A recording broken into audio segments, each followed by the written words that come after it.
ما كاين لا مقدمه لا والو في هذا الفيديو. الطموح ديالو الطموح ديالنا حنا،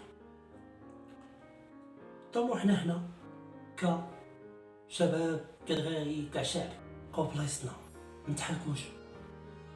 طموحات محدوده لدرجه انك كتخرج لافريك كتلقى بزاف د الرجاله في القهاوي قاعدين. علاش زعما؟ اكيد مور التقاعد، اكيد مور التقاعد.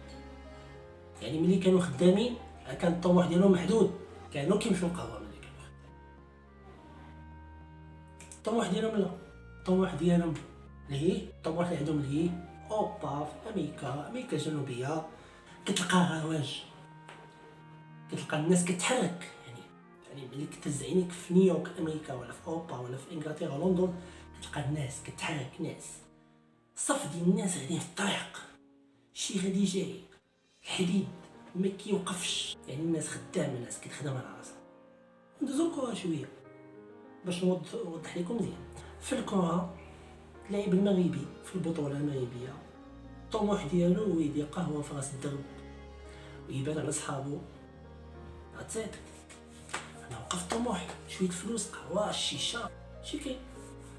الطموح ديال اللاعب اللي كيكون في اوروبا او في امريكا الجنوبيه، اللي مزيود في اوروبا ولا في امريكا الجنوبيه، يكون لاعب كبير يفوز بجميع الالقاب الممكنه، كاس العالم للانديه، ينافس على الكره الذهبيه، يدي كاس العالم ويكتب سميتو احرف من ذهب اساطير مستديره على مرتين. باش عرفوا الفرق الطموح تاعنا والطموح ديالو. الى عجبكم الكلاش حق كلاش الموسم الثالث، يعجبكم الكلاش ما تنساوش ديروا لايك وشير وسبسكرايب وتبارطاجيو الفيديو لصحابكم. يومين نبقاو رمضان يسالي ان شاء الله، يسالي باش ما تمنيتو بالمتمنيات وبالنجاح.